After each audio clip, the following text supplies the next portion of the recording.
నమస్తే. నేను మీ వసంత్. టీడీపీకి నష్టం టీడీపీ ఎమ్మెల్యేలు, టీడీపీ నాయకులే చేస్తున్నారా? అంటే అవుననే అనుకోవచ్చు. ఈ మధ్య కాలంలో రాష్ట్రంలో చూసిన కొన్ని అక్కడక్కడ పరిస్థితులు చూస్తుంటే చాలా వరకు టీడీపీకి నష్టం టీడీపీ ఎమ్మెల్యేలే చేకూరుస్తున్నారని చెప్పేసి ఒక చర్చ జరుగుతుంది విశ్లేషకుల్లో. దీంతో పాటుగా రఘురామకృష్ణరాజు ఈ మధ్య కాలంలో ఆయన నియోజకవర్గంలో ఆయన ఏ విధంగా మాట్లాడారు, ఏంటి అనేది అందరికి తెలిసిన విషయమే. అంటే ఎవరైతే అంటే కొంత మనం రిలీజియన్‌కి దూరంగా వెళ్దాం. ఎవరైతే కొంత ఆయన మాట్లాడారు గానీ, ఆ మాట నేను ఒకటి 2 చెప్పి వదిలేస్తాను. ముఖ్యంగా ఎవరైతే క్రిస్టియన్‌లున్నారో, క్రైస్తవులున్నారో వాళ్ళ ఓట్లు నాకొద్దు అని చెప్తున్నారాయన. అంటే ఫర్ ఎగ్జాంపుల్ ఆ నియోజకవర్గంలో ఒక 10,000 ఓట్లో, లేదంటే 20,000 ఓట్లో, లేదంటే 30,000 ఓట్లో క్రిస్టియన్ ఓట్లు ఉండొచ్చు. ఆ ఓట్లు నాకు అవసరం లేదంటున్నారాయన. ఇక్కడ కేవలం అది ఆ నియోజకవర్గానికి మాత్రమే సంబంధించిందా? కేవలం ఆ నియోజకవర్గంతో ఇది ఆగిపోద్దా అంటే ఖచ్చితంగా ఆగిపోదు.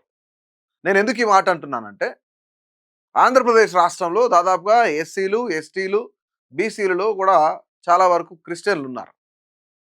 నియర్లీ రాష్ట్ర వ్యాప్తంగా చూసుకుంటే ఒక 30-50-40 లక్షల మంది ఉండే అవకాశం ఉంది క్రైస్తవుల ఓట్లు. అంటే ఈ ఓట్లన్నిటిని గూడా టీడీపీ నాయకులు అంటే ఎస్పెషల్లీ ఆయన ఒక ఎజెండాతో ముందుకెళ్తున్నాడు. ఎవరైతే ఇప్పుడున్న రఘురామకృష్ణరాజు గారు ఉన్నారో ఆయన ఒక ఎజెండాతో ముందుకెళ్తున్నారు.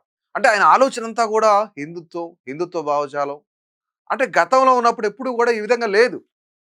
మరెందుకు ఎమ్మెల్యే అయిన తర్వాత ఈ విధంగా మాట్లాడుతున్నారనేది చాలా పెద్ద క్వెషన్ మార్క్ అని చెప్పుకోవచ్చు. ఆయన ఏం ఆశించి మాట్లాడుతున్నారు అంటే బీజేపీ నుంచి ఏదైనా రాజ్యసభకు పంపిస్తారు. అక్కడి నుంచి ఏదైనా సెంట్రల్ మినిస్టర్ వస్తది. లేదంటే ఇంకోటి ఏమన్నా సెంట్రల్ పదవులొస్తాయనే ఆలోచనతో బీజేపీ దృష్టి అంతా ఆయన పైన పడాలని ఆయన ఆలోచిస్తున్నారో ఏమో అర్థం కావట్లేదు. అంటే ఉన్నదేమో ఇక్కడ తెలుగు రాష్ట్రాల రాజకీయాల్లో ఇదొక సంచలనం అనే చెప్పుకోవచ్చు. ఎందుకంటే ఆయన ఆంధ్రప్రదేశ్‌లో ఉన్నారు. ఆంధ్రప్రదేశ్‌లో ప్రజల కష్టాల గురించి మాట్లాడొచ్చు, నష్టాల గురించి మాట్లాడొచ్చు. లేదంటే వాళ్ళకి ఇంకో విషయాల గురించి అన్నిట్లో మాట్లాడొచ్చు. నియోజకవర్గ అభివృద్ధి గురించి మాట్లాడొచ్చు. కానీ ఒక సామాజిక వర్గాన్నో లేదంటే ఒక రిలీజియన్‌ని టార్గెట్ చేస్తూ మాట్లాడడం ఏంటిది? ఈ మధ్య కాలంలో చాలామంది ఎమ్మెల్యేలు కానీ చాలామంది ఇప్పుడు రిలీజియనే టార్గెటెడ్‌గా మాట్లాడడం వాళ్ళకి ప్యాషన్ అయిపోయింది. కానీ ఈ నష్టం ఆ నియోజకవర్గంతో, ఆ వ్యక్తితో ఆగిపోతుందంటే ఖచ్చితంగా ఆగదు.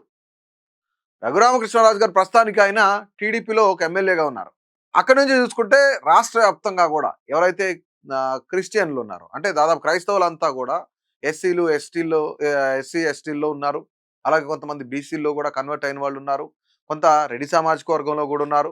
మరికొందరు ఇతర కులాల్లో గూడా క్రైస్తవులున్నారు. ఆయనేం చెప్తున్నారు క్రైస్తవుల ఓట్లు నాకొద్దని చెప్తున్నారు.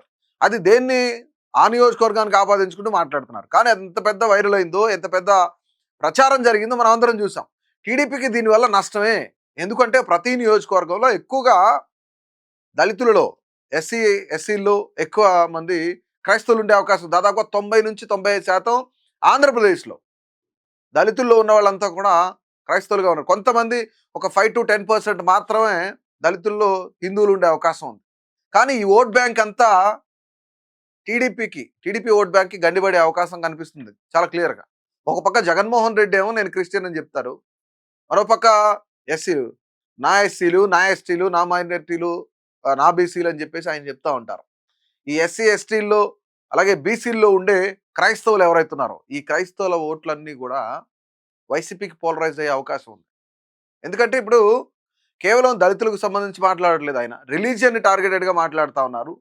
ఆ క్రైస్తవులకు సంబంధించిన చాలా మంది రాష్ట్రంలో ఎక్కువ మంది ఉన్నారు. ఓట్ బ్యాంక్ దాదాపు 30-40-50 లక్షల మంది ఉండే అవకాశం ఉంది. ఈ ఓట్లన్నీ గూడా ఇందులో దాదాపుగా ఒక 25-30 లాక్స్ టీడీపీకి ఉన్నాయి.